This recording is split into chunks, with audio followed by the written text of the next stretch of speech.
All right, it's 6 o'clock. I will call the meeting of the Mental Health Board for February 24th to order, and roll call.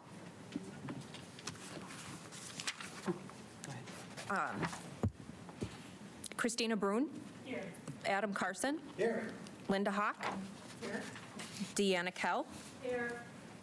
Thomas Langhenry. Here. Amy Rath. John Reinert. Here. Carolyn Schofield. Here. James Swartout. All right, thank you.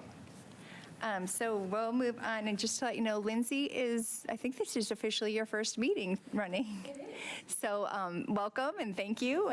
We will be patient with you as we work through all the logistics of this evening. So public comment. I will just invite anyone from the public that wishes to speak. Is there anyone? Yeah. Okay, come on up here. To the microphone up here. And if you could just press that button on, oh, it's already on, never mind. You're all good. There it is, we're good. If you could just introduce yourself, that would be great. Okay. My name is Diane Hodges, and I've suffered the loss of 2 grown adult daughters over the last year to substance abuse. They were 28 and 38 years old, so I struggled with their addictions with them for 20 years. So what we did was we created a 501c3. It's called Kate and Jess Hodges Recovering Addict Scholarship, and we have our first event on Saturday, March 21st at Kingston Lanes. So we're trying to make this a go to help other people, and Chanel's here to explain our mission further. Thank you, Diane. Hi, my name is Chanel White, and I was friends with one of Diane's daughters. We actually lived together in sober living. And so I speak from a place of knowing exactly what being in recovery is like and what a lot of people don't know about recovery and about sober living. And part of our mission is to let others know what that looks like. What does it look like to be in recovery? What does it look like to get a second chance at life and give it all you got? And Kate and Jess didn't have the opportunity to do that. So I'm here speaking on their behalf, knowing that that's exactly what they would want us to do. And we have a Facebook page. And on our Facebook page, it states, this new foundation was created in loving memory of Kate and Jess, beautiful sisters whose lives were deeply affected by addiction. They were kind, generous souls who would help anyone, even while facing their own struggles. The family misses them beyond words and formed this foundation to keep their memory alive by continuing the giving, loving spirit that defined who they were. And up until the time that Kate passed away, she actually worked in recovery in the city, helping other women who were going through this. And it is very unfortunate that she is not with us today, but she is here with us today in spirit and living through this work that we are doing. And we are super excited for our very first fundraiser. We're going to have a great turnout. We're really promoting it and, talking to the community here in Crystal Lake and in Woodstock and all of the AA clubs. I still live where Kate used to live, in the city, near Norridge. And so all of my people are coming this way, and it's just so wonderful to see everybody come together for this cause. We reached out to Julie Davis over at Willow Creek Community Church, and she has been able to give us some different insight as to how when people come to us for the scholarship, they have these different programs that are offered on Fridays, as I'm sure a lot of you guys know here, at Willow Creek. And I brought some of that information here with me in case you didn't know all of the things that they do provide. They help people with getting out of poverty and learning how to budget. And there's just so many different classes that you can go through, and you get like a certification there. And so through our scholarship, we're able to provide these different services by pulling from the different resources that we all know. Oddly enough, Julie Davis was one of the pastors that baptized me 2 years ago. So it's very interesting and so heartwarming to see all of these people just kind of coming together to do this. And we are here today to just kind of build that relationship between what we do and what you guys do, to know who we are and how we can help each other. And I think that's all I have right now. Can you just give the date again? Yes, March the 21st. No. It's coming, yes, March 21st. Yes. Do you want to fly? Yeah, if you want to just leave, if you want to leave a flyer over or any other information, you could leave it. We can with do our- that? Our Okay. staff right over there. That would be great. And thank you so much. Yes, thank you guys, for your thank work. you. Okay, thank you. Thank you. Okay, we'll go over here. Thank you. Any other flyers? Yes. You want to give him one of those?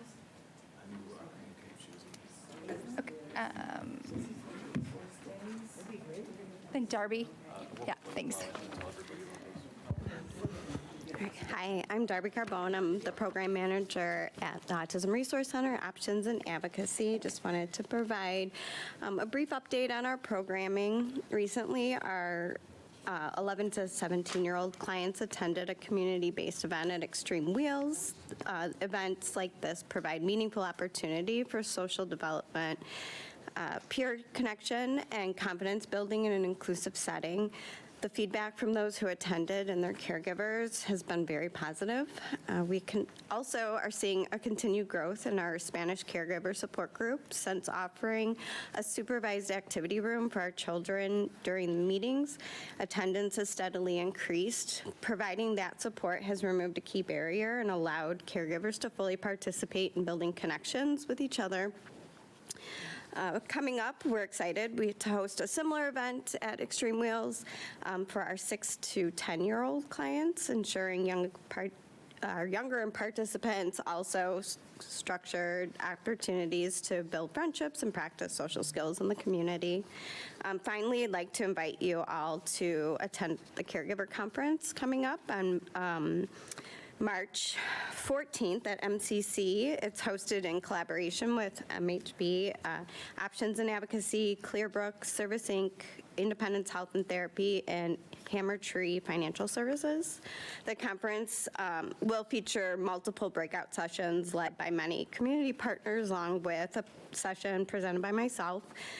It's a collaborative effort designed to equip families with practical tools, knowledge, and connections. And I want to thank you all for your continued support, which allows us to provide meaningful opportunities for artistic community members of McHenry County. Do you guys want me to, I brought some flyers for you guys, or I can leave them over there. If you want to leave some over there, that would be great, and then we could grab them at the end if they want. Thank you. Charlie?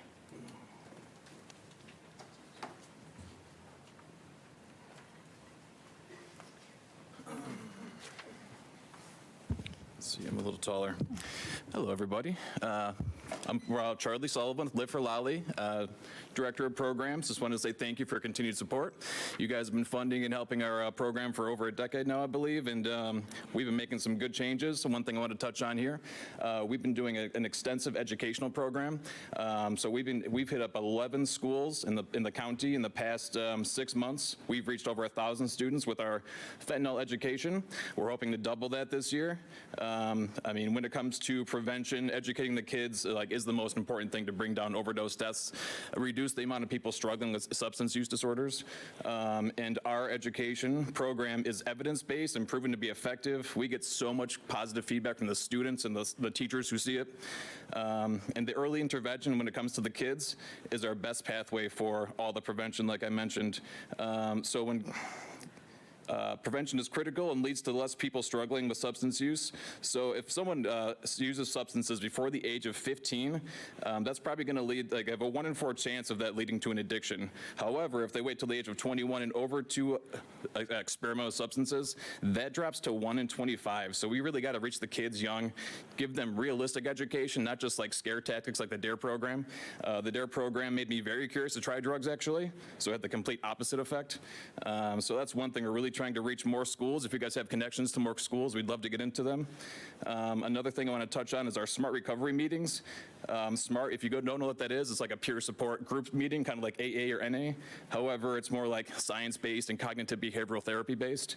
We reach over 60 people per week with that, and we just started a friends and family SMART meeting too. So if, friends and family of someone struggling with substance use disorders, that's a really powerful group to be a part of. A local therapist at Penn came up to us to share that multiple of her clients have specifically named SMART recovery meetings as instrumental in their progress. She described our SMART meetings as life-saving, exact quote. We also offer one-to-one peer support, which is really cool. Since we're a nonprofit, we don't charge any fees. We don't bill any insurance. It's super duper accessible for anybody and everybody. And lastly, I do want to touch on, we've had Warp Corp move into our office for a short time. That collaboration has been really cool. And we've really helped both of our participants have wraparound services. They come in, get some clean clothes from Warp, and get some peer support for their substance use disorders from us. So thank you for your support, your continued funding, and thank you for your time. Great, thank you. Thank you. Bobby? Where'd it go? There it is.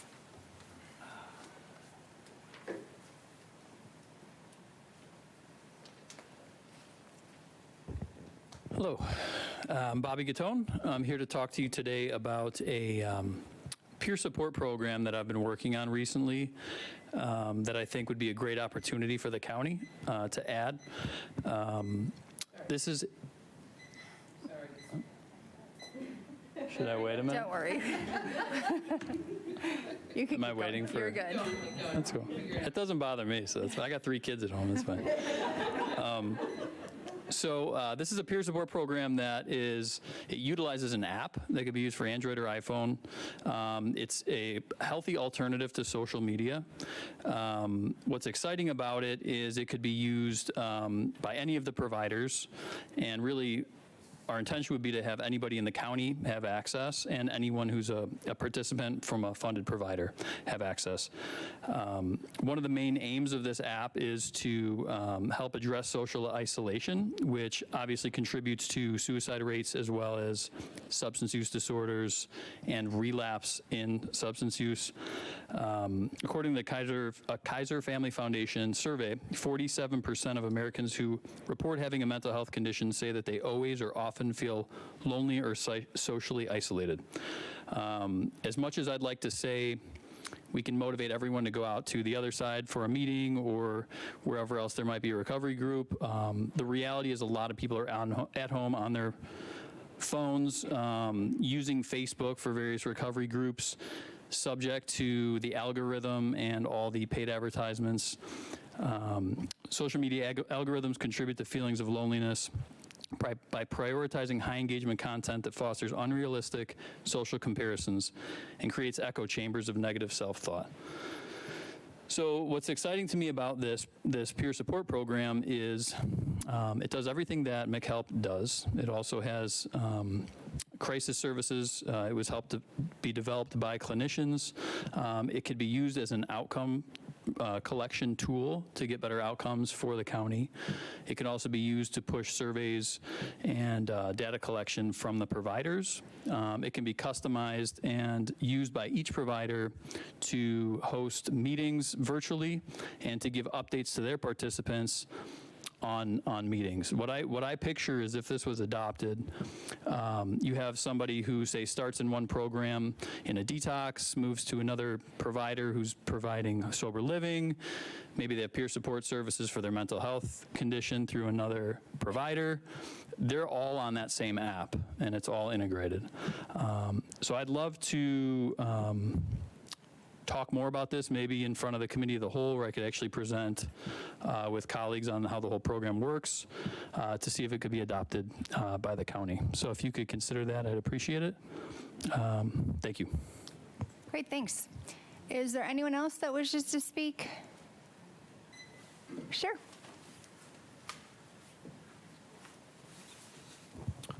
Hi, I'm Clay Mutert. I'm here representing Warp Core today.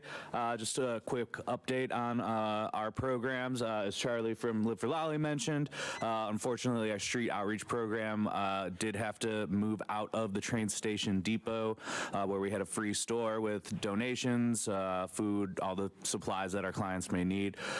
So it's been, a bit of a transition moving out of there, but luckily, Live for Lolly has, offered us the space to do office hours 3 times a week, Monday, Wednesday, and Thursday from 10 a.m. to 3 p.m. And that's been a great substitute for the space, and again, wraparound services for a lot of the clients. So, we're just kind of working with what we got there and trying to see, how we can make sure that the program stays as robust as possible. But we are still serving many clients and, providing transportation and all the things that we've always done, and are, making plans to expand our scope wider into the county. So more to come on that. And then for our prevention programming at our headquarters on the square, in 2025, we served over 600 youth clients in the space. So that was, a record for us. So we're very proud of that and the number of young people we've been able to reach in the community. And, the cold weather, we've saw a little bit of a decline in attendance, through these very cold months, but still consistently having, kids spending the time there on the weekends and after school, and, taking advantage of the awesome workshops and lunch and learn events and things like that we're doing there. So we're just going to continue to fill out the calendar with as many, positive activities for the young people as we can. And we're looking forward to the warmer weather so that we can, get out and do more of the stuff that we like to do. So thank you. Thank you. Anyone else like to speak? Yeah, come on up.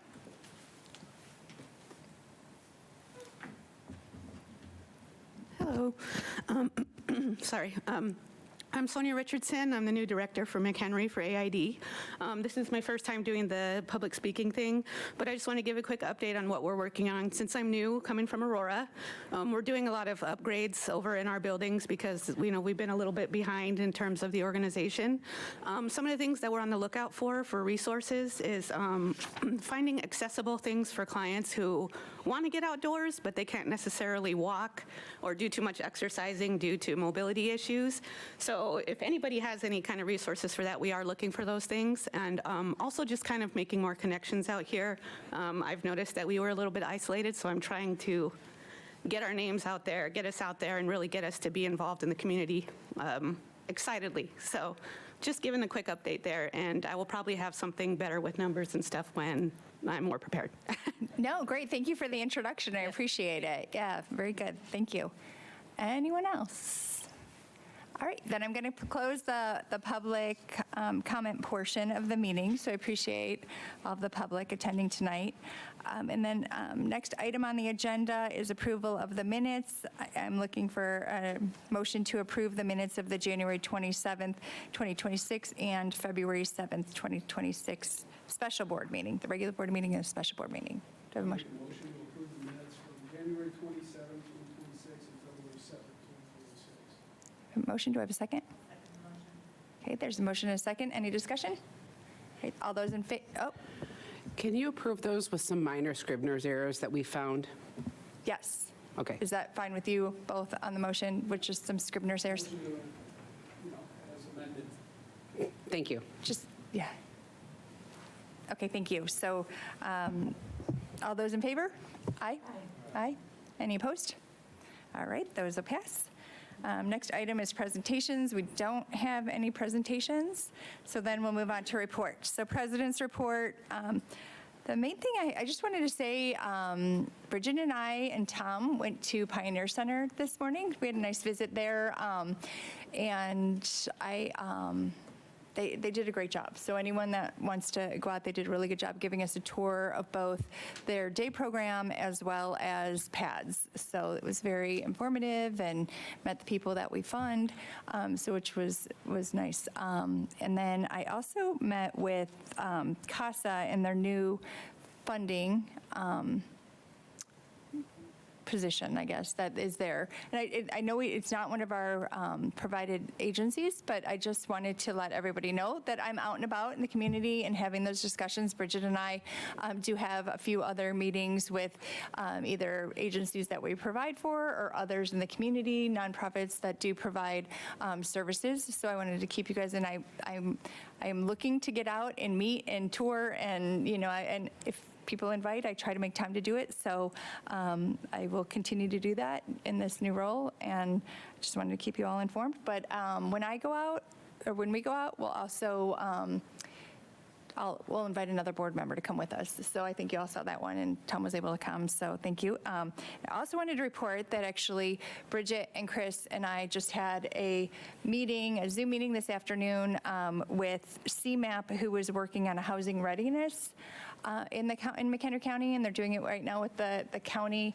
And so we've approached them from the standpoint of, they were also at People in Need, so I know, well, it wasn't you, Clay, that I had Andrew talk to them actually at People in Need.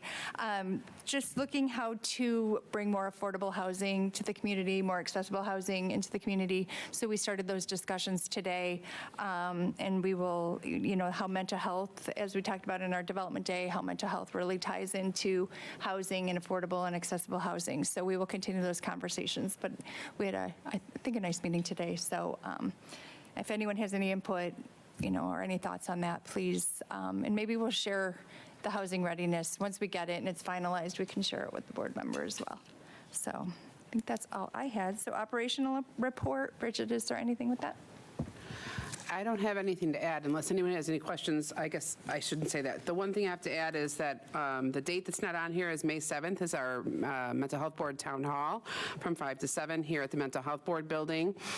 The other thing is that you see that we had a request for bids for our bathroom renovation closed on Friday, and the bids were open today.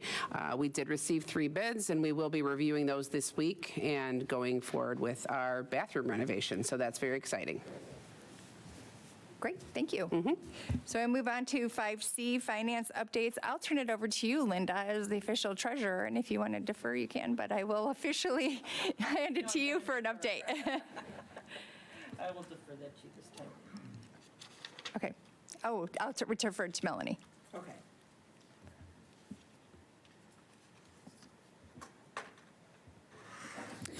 I just real quick wanted to hit a couple of numbers for fiscal year 25 wrap-up. You don't have the final numbers this month, but next month we will have the final numbers. And just to kind of let the board know, we did kind of talk about this in board development, but our final sales tax installment for November we got in February was our highest yet. It was over $1 million.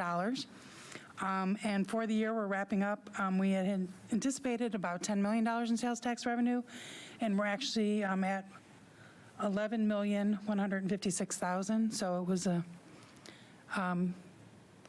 good end result, a lot more than we expected. So that actually put us slightly ahead of what we would have been under the sales tax referendum. And then just one other note is we had originally budgeted to spend $1.9 million in fund balance, and at the end of the year, we're actually only going to be spending about $435,000 in fund balance. So that'll help us extend, fund balance for a longer period of time. And that's all I had to point out. Great, thank you very much. Thanks to all the residents that are shopping in McHenry County too, so keep it up. So next item on the agenda is the consent agenda. Can I get a motion to approve the consent agenda, unless anyone has any items to remove from the consent agenda? Make a motion to approve the consent agenda 6A through 6E. Second, is there a second? I'll second that. Okay, any discussion? Yes, please. Okay. I have several. Oh, I'm sorry. Is it just an item for discussion, or do you want to remove an item? Sorry, I am jumping ahead of myself. I okay. would like to not discuss The this. consent, okay, you're good with the consent, okay, perfect. Okay, so any other issues? Okay. Then all those in favor signify by saying aye. Aye. Any opposed? Oh, I'm sorry. I'm so used to consents being, there we go.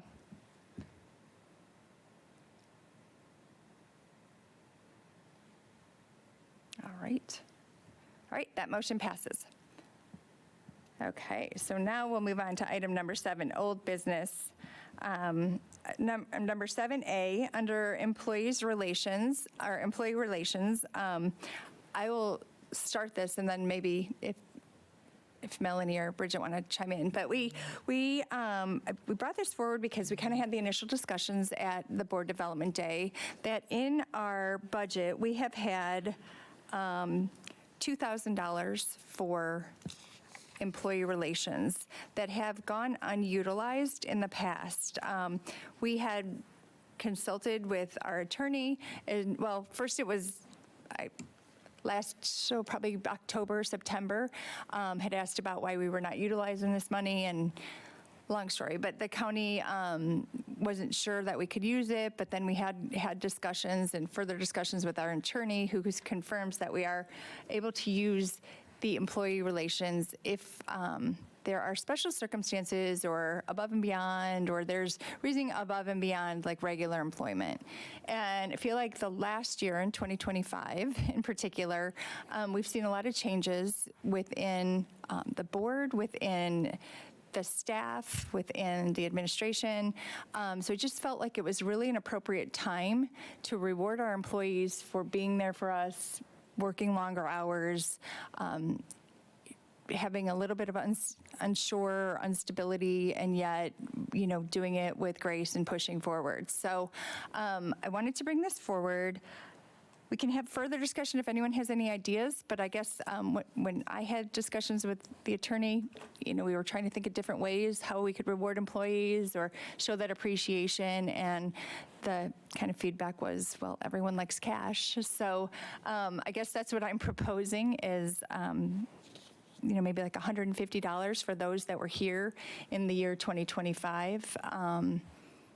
When before that, like September timeframe, when we got a little more stability. So I don't know if Bridget or Melanie, you have anything to add right now before I open it up to the. I think you covered it, yeah. Okay, so if anyone wants to weigh in or thoughts, I'm open to discussion. This was just, I feel like it's important to reward your staff and really show them that, that you've recognized the work that they put in. So I think this is just one small way of doing that. Anyone else? Anyone? No? Sounds good. Oh, and anyone have any other ideas or good with what I've kind of suggested? I guess the only thing I will add in is what I said before, was that when you're awarding with cash of any sorts, it will be taxable. So just remember that. Yeah, and I don't think there's any employee relations, there's not really a way around that either way. So, all right, then we're good to move on a motion with this, right? So if anyone wants to make, right? Because it's under for action. Yes, because it is under action, just please clarify who will be included on that. Okay.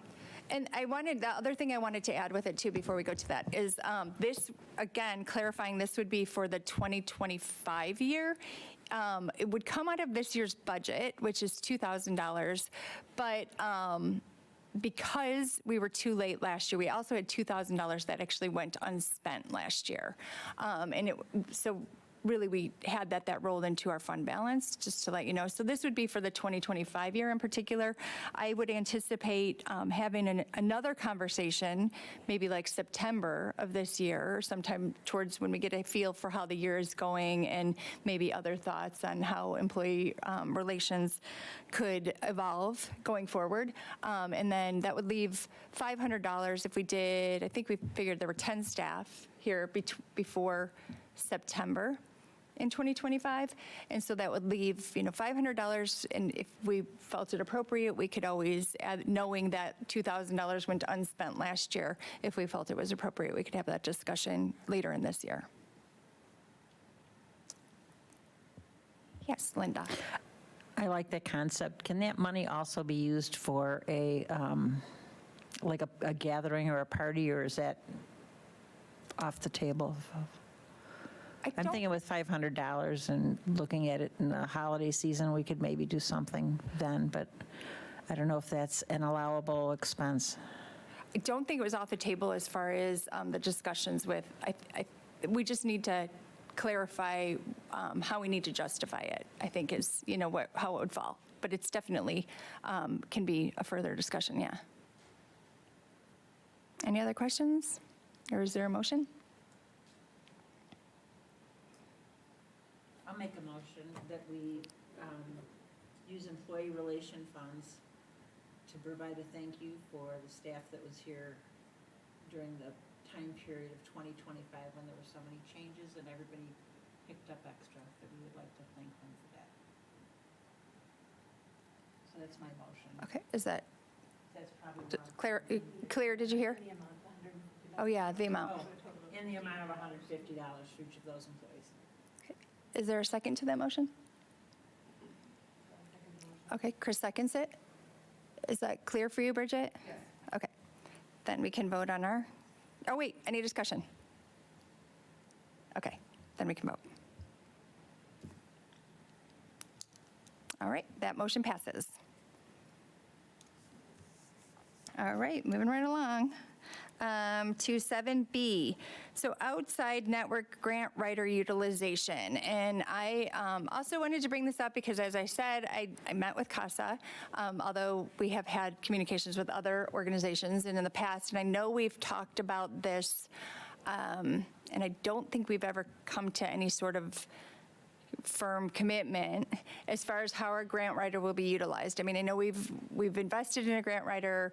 We have prioritized it and really tried to promote it within our network because we feel like that's something if we invest in, the return can be exponentially greater. So I was curious and wanted to bring up for discussion what people's thoughts were on the limitations of who we would open up that grant writer to. Like, do we open it up just to the network?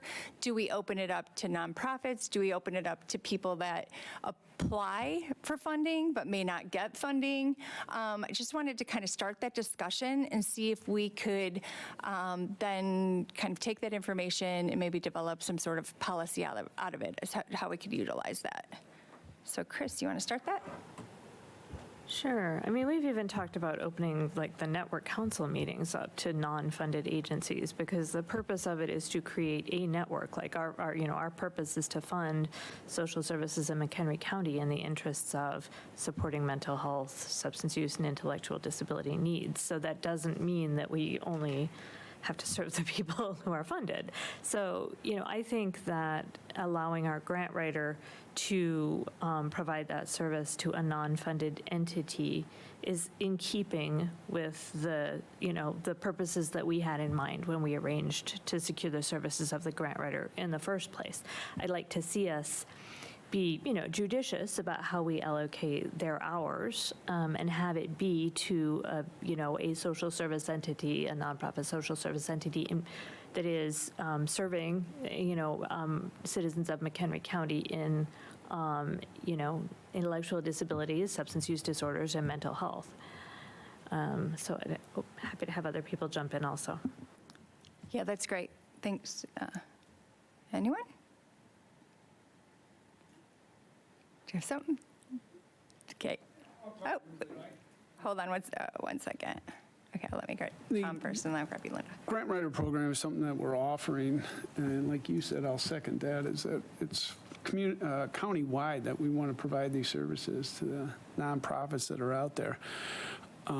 Without taxing that agency that we contract with, if we could maybe gather some data on how much it would be used, how many of our providers that wouldn't get funding from us would take advantage of that, and then look at it that way.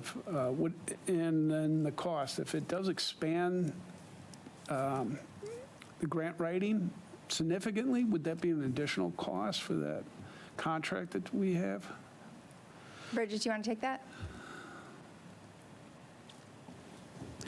I'm sorry, I could barely hear what your question was. Are you asking if it was going to increase the capacity of the grant writer or the cost? Yes, if we increase the capacity of the grant writer, would that increase the cost?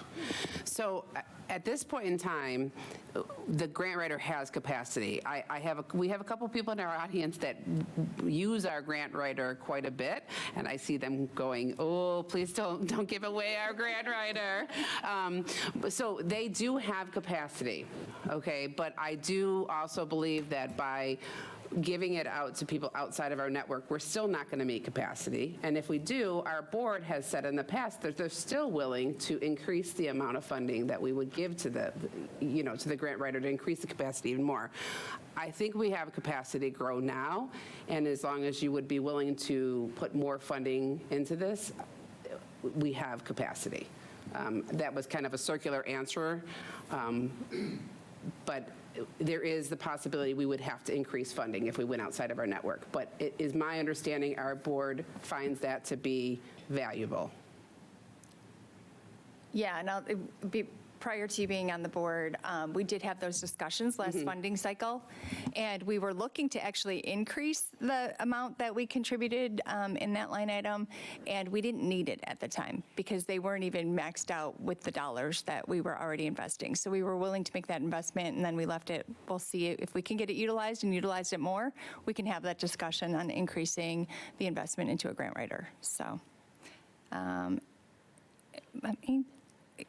let me do Linda first because she got turned off, and then I'll go to you, Adam. My other question would be about funds available. I don't know in the world of grant writing how many funds there are available. So opening the grant writer and maybe decreasing the amounts of funds available to our providers would possibly be detrimental, possibly not. I don't know if that's a concern or not, but I would be interested in developing some criteria as to who we would, that you mentioned, having a task force that works on a policy or some criteria of who we would open it to initially and see how it goes, and then maybe expand that. Okay. Adam? And just to kind of piggyback off of that, I guess I'd want to see what our current agreement with the grant writer says, if there's any scope in there. I recall there was some, and I think it was pretty loose, and this may be an opportunity to adjust it if we need to, if we're going to expand that circle or we're going to limit it to where we're going to go with that. And so I don't know if we can see that current agreement that we have before we make any solid decisions on this. Do you know, Bridget, off the top of your head, if in the current contract with them, is it anyone that comes through you, or is it specific? Are there any specific guidelines right now with the grant writer? I don't think we have specifics in that in the contract. I think we make those specifics. So I apologize, we were working on a technical issue, but we make those specifics on how that filters through to the grant writer. So you guys can make that decision on how and who we open that up to and what the parameters are. Are there any other suggestions on possible criteria? Maybe, I'm just thinking, maybe to move forward, what I'd possibly like to do is give Bridget enough information that she could put something together to bring to another agenda rather than having like a whole kind of bigger discussion, and then we can have the discussion on what she brings forward as far as the policy goes. So what I had heard was like a nonprofit social service entity providing in McHenry County, and then we could possibly having network participation or something as a component of that may or might. I mean, I agree with Chris that we need to find a way to expand the network council to those beyond just provided, because there are plenty of service agencies in the county that provide great services, and some that we don't necessarily provide funding for. but to create those connections within our network are really invaluable. So we need to find that. But any other specific criteria that anyone can think of that they might want incorporated into it? So is everyone good with moving forward and Bridget coming back with some sort of a policy that we could use, and guidelines for the grant writer? Yep. All right. Bridget, do you need anything else on that one? No, I think we're good. Okay, great. Then I will move on to 7C, strategic plan question discussion. So in front of you, you have the 2026 strategic plan questions. And I just wanted to preface this by saying, while you're kind of skimming this, I'm going to say, so we have talked about the strategic plan, that this is the year we are going to be planning for the next 3. Tom, are you looking for one? What? I didn't get one. Oh, you don't have it. We were using yours. Maybe we stole it from you. We were using yours as an example. We may have taken it, sorry. So you were given questions that we had talked about at our board development day, and these are a summary of the responses that were all received in the different question areas. From that, so as I was saying, so then we're moving into our strategic plan, and we've talked about that the committee of the wholes will be when we are going to have the main content of those discussions. However, with it being so important, and I'm sure really demanding of time, we thought today we could at least have the initial areas, the initial kind of goals that we want to then have for the topics of discussion. So moving forward, in the first cow that we have with Strategic Plan Incorporated, we would then further discuss goals 1 and 2 and delve into within those goals, what we'd like to see for obtainable action items. And then the second strategic plan discussion at the next cow, we would talk about goals 3 and 4 and the items we'd like to see under that to then help guide the drafting of the plan. So in front of you, the first sheet is the strategic plan questions and the responses that were received there. And then on that second sheet, Bridget and I think maybe Amanda, and I don't know who else. Oh, and Mel, they were all involved in then kind of taking the information on those plan questions and trying to put them into general categories that we could then find those action items to go underneath when we have those in-depth discussions on the strategic plan. So on goal 1, under collaboration, advocacy, and awareness, those are just some examples of what items could be put under there. Those aren't in concrete. We're really just looking to kind of get direction on the goals and how you feel about the goals today. Goal 2 being accountability and quality. And then we could have further discussion on the criteria that would go under there and the action items. And then goal 3 being access and coordination. And goal 4 being network, resource development, and deployment. So looking for feedback on these goals or comfort level of moving forward with these goals that we could then bring back for further in-depth discussion at the cows. And yes, Bridget, please. I just want to say we have at least one more board member's questions that's not included in this, so we'll make sure that that gets put on here, and maybe we can email that draft out to all of you so you have that information before you start those discussions at your next, because I think it's important that you have everybody's information before you start the in-depth conversation.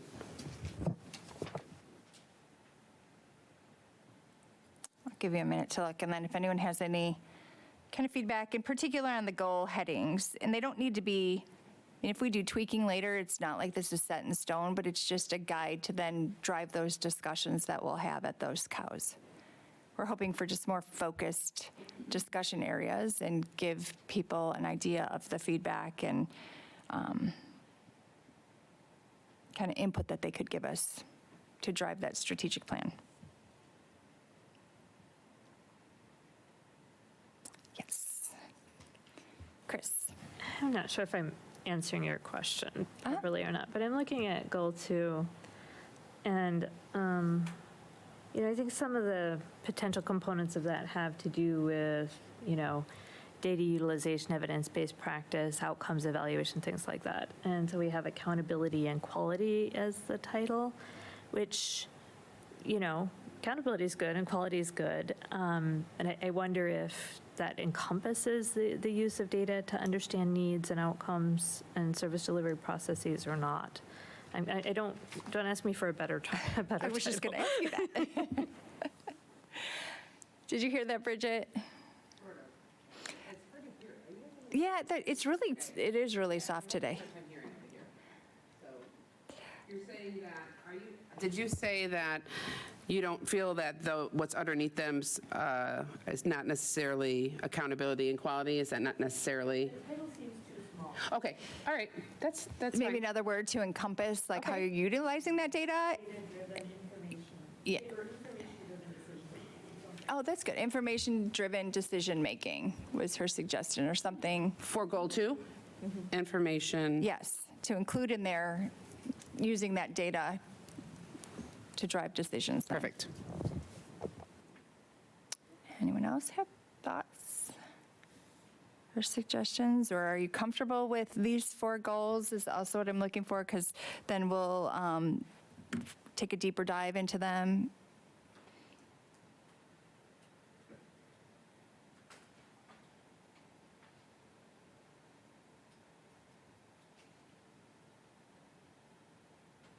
And still looking, or is good? Good? Good? And like I said, we can do, little tweaking, but if everyone's good to, I think they kind of capture the very general topic, and then we can, get into the really action and how we're going to accomplish those areas or address those areas at the future COW. So we'll go with goal 1 and 2, I think, and then goal 3 and 4 at the following one, or whatever would make sense to further. So, okay, then we will, are you good with moving, you're good with guidance on that, Bridget, of how to, okay, move forward? Cool. All right, so number 8, new business, annual review of policies and procedures. So we all had the entire policy and procedure manual that was included. I will say there were a couple areas in there, the bylaws on page 72 in particular. Oh, do you want to make it, to accept it? I don't think we need to, but we can if you're looking to accept it. I can just point out a few things and then we can make a motion. So with that one, we'll be talking further about bylaws at our at our first COW. So that area will need to be changed. I don't know that, if we're going to delve into that today, but we will have that. It is with bylaws will be talked about at that COW. So if you noticed that. But I will entertain a motion. We can discuss further. Are you looking to vote on these? Yeah, don't you want that? No, you guys are just, all you need to do is do an annual review of policy on these. Oh. So all of these policies are for you to review. Those that need to be voted on, like the bylaws, for example, would go to your bylaws meeting. And so that now that those are going to the COW, those updates that we had talked about making, you would bring to the COW. So these are really for your review. If you see if there's any changes or updates you needed to be made, we could have those discussions. But these are just an annual review. So you see a review date at the bottom. After tonight, all of those review dates will now go to next year's date. They'll get changed to February 24th, 2027. So they'll just get pushed up. That's how Policy Tech works, so. Okay, Yeah, I misunderstood. These are review our dates. These ones are conversation. all just for review, not for voting. Yeah. All right. Oh, perfect. Yes, I have several. Okay. Linda. And I'm sorry, just to clarify, usually you guys do these at board development, and we remove that to try to take away some of that work that day. So, and then we don't vote at board development, so maybe that's why it was confusing. Well, I think the review date confused me on the bottom, and I Yeah, that's misunderstood our confusing, discussion, so. Yeah. Okay. So I don't know if this is the appropriate place to do it or not, but I do have several comments, like on multiple different policies of changes that I would suggest. Please do. So is it okay to go through those Please do. now? All right. I don't know, we should probably start at the top, but I have policy 1F11, the one that's agency requests for cash advances. Do you have something before that? Just the first policy That's the first one, okay. I don't have that pulled up, I will get it. No, just go ahead and we'll keep track. Okay, then.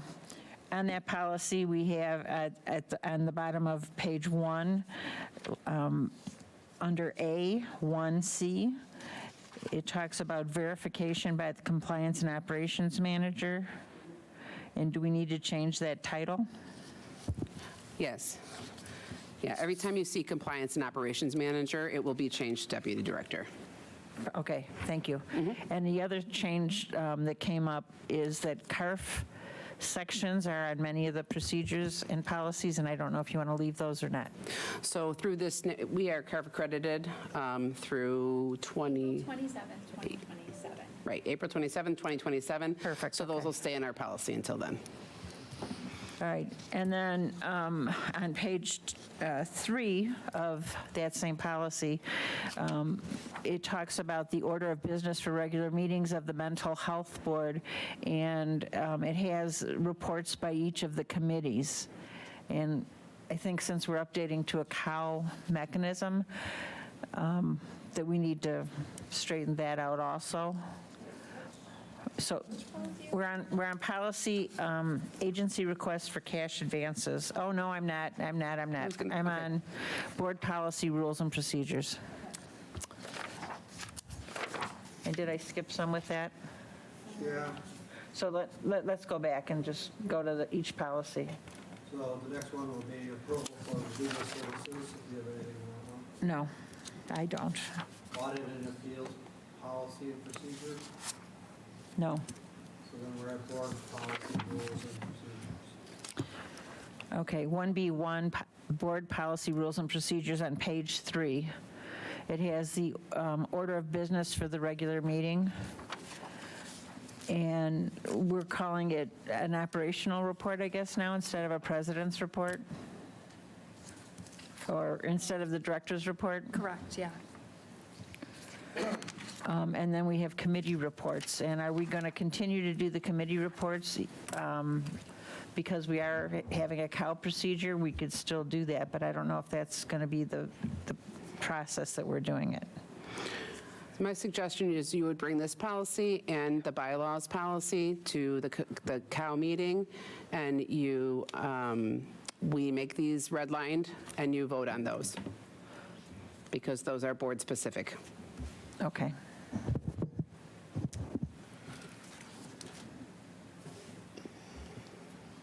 Do you have others? I do have others, but I can't pull up the order that they're in, so I don't, All right.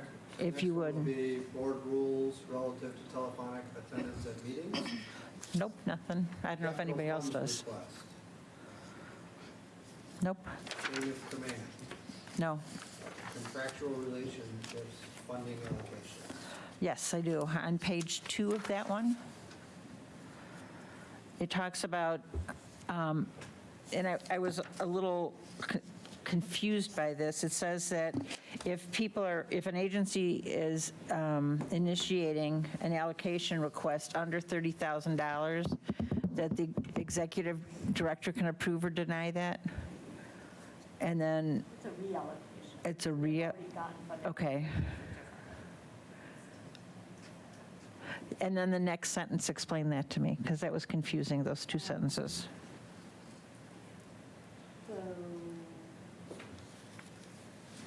So if they want to reallocate more than $30,000, basically, they can't with that. Okay. Right, it has to be part of the regular or board-initiated allocation period. So they Okay. can only reallocate under $30,000. All right, great. There's just a threshold so that we have to come back for board approval. Okay. I am sorry. My computer is just not helping. You ready to move on? Yep. Fiduciary payments, monitoring and auditing. Nope. Financial audit requirements, funded providers. Not from me. I don't know if anybody else does. Financial reconciliation policy and procedure. No. Freedom of Information Act policy. No. Fund balance reserve. Yes. Okay. Under the fund balance reserve, it says, under procedure number 2, it says the Finance and Audit Committee is that going to be considered still the Finance and Audit Committee as part of like a subsection of the COW, or does that need to be reworded also? Do we want to save those discussions, or do you want to know that now, Bridget? Because that was a question that I had as well, as far as what we want to do with committees, and I think it's kind of for this board. I know we had said we didn't want to fully go to a COW until we saw that it was working, so it kind of, It's also awkward about who is on the committee and are they Right. still, so we have to Well, work that out. Or not, yeah. I mean, I would feel comfortable just for this year changing it all, but to a COW and just leaving it in that. But I don't know if anyone else, Linda, since you have the microphone right now, do you have any thoughts? So you're saying leaving the policy as, or changing No, the policy changing it to to the just COW, the include committee of the whole? just a COW Yeah. and eliminating the committee structure. I mean, Correct. we've voted on doing that. I know we've left the meetings, but I think so as to not confuse, I mean, I don't know. It almost See how seems, others- I don't know if the COW is temporary, this seems like a lot of extra work, but if the COW is going to be our ongoing plan, which is what we think it will be, that it should be, a spend down will be developed and presented by the Mental Health Board, because we'll meet as a whole. Does anyone else have any other, just based on that one, just if I could get input on eliminating the committee structure from these and putting in the COW? Everyone good with that? All right. Okay. All right, Linda? Fund balance reserve. Three left. Okay. General policy The statements. bylaws we're not doing now, right? Correct. Okay, so I think the rest was the bylaws, so that's all. All right. Anyone else? Chris, do you have anything? Oh, sorry. There you go. Yeah, I mean, it's obviously for consideration at the COW, but I'm not sure we still need the second one, agency request for cash advances, because that was predicated on the notion that Illinois wasn't paying its bills on time, which that was a sort of a Governor Rauner holdover period of time, and I'm not sure that the thing that gave rise to this policy is still as pressing a concern, but that's something we can discuss. And I think approval of legal services basically says that Bridget can approve the legal services, but, you know, if the legal services are needed, and, you know, as we experienced in our previous, you know, transition of leadership, I think the president should be able to request and approve the legal services also. It was in there that they could, no? I don't know if I saw it. Maybe I didn't read it properly. And the last one is just the telephonic attendance. We've talked about, like, James isn't able to be here because he's out of the state. Like, I'd love for him to be able to call in. Do we want to continue to restrict that to only if you're sick or you're away on business, or there are other conditions under which people could call in? So those are things that I would like to, like, potentially, you know, circle back to discuss further. Are we able to, on the telephonic one, I know that's like a legislative, those three, I mean, he can participate. He just can't. He can't vote. He can't vote. Yep. Right. Unless you fall into one of those three. Correct. And I think that's driven by the legislation. Right. I will also say it isn't. It is in the bylaws for exemptions for why you can telephonically come in. And in the bylaws, it adds, in addition to the three that are in the policies, it adds childcare needs. So those should match. And I think that's because, because I think that's a newer one. Yeah. So thank you for pointing that out. So that should match the policy. Okay.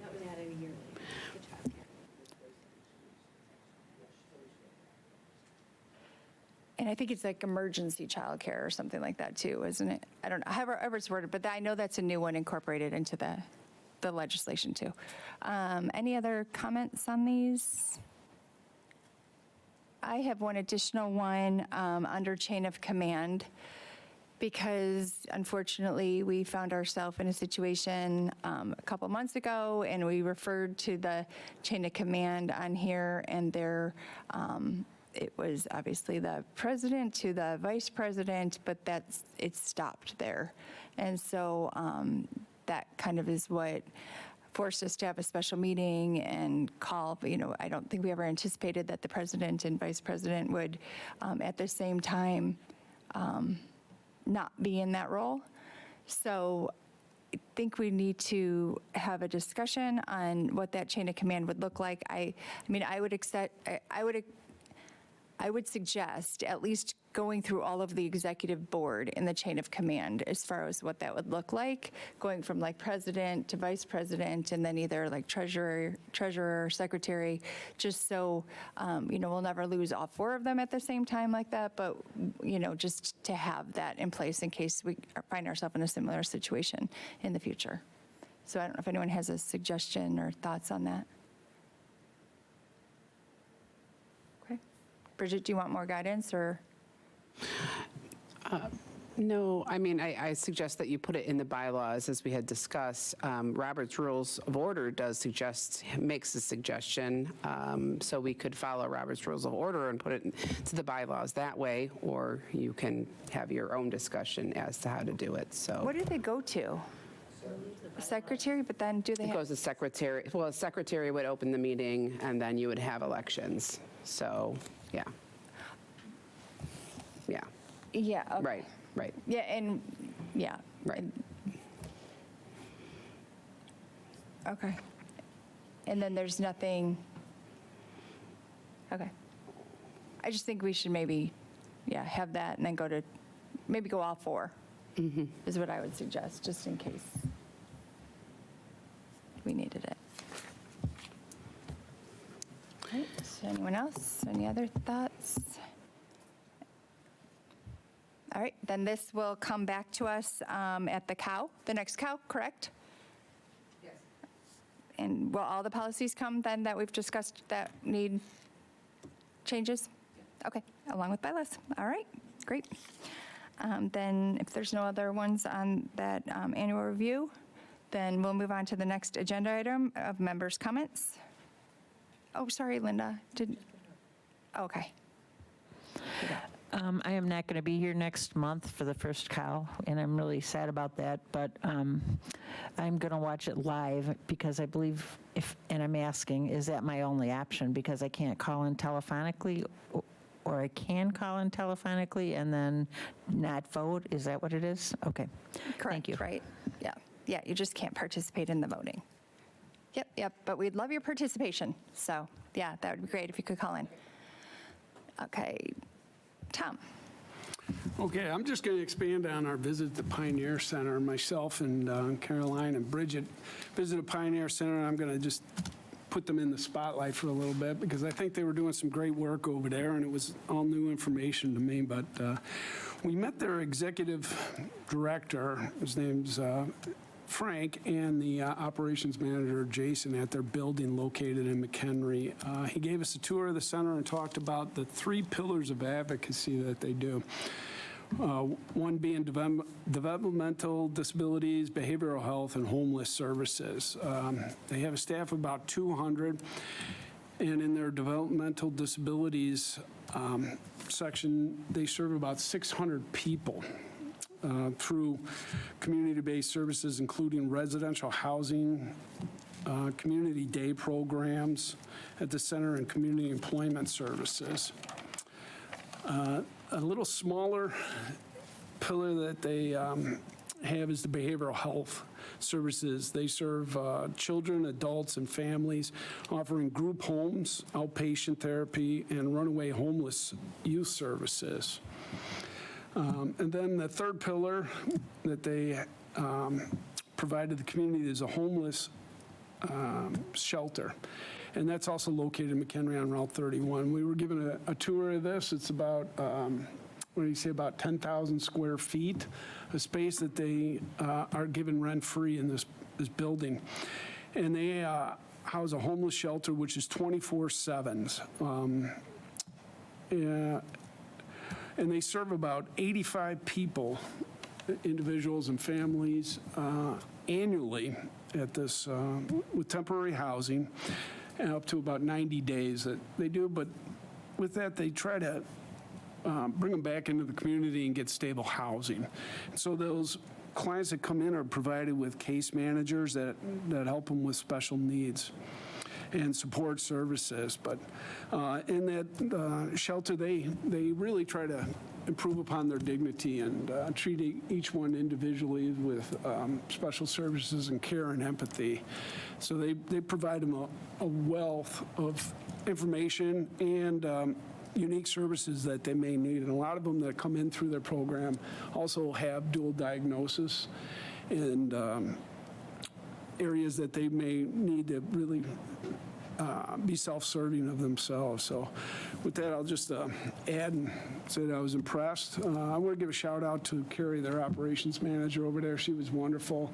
She really does a lot of work and been with the Pioneer Center for over 20 years. Great, yeah, it was a great visit. Thank you for summarizing. Any other member comments? Oops, sorry. No?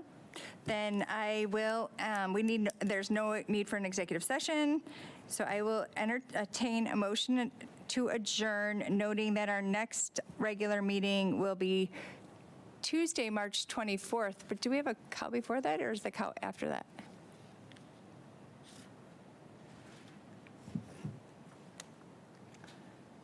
thought we talked about that on the 19th.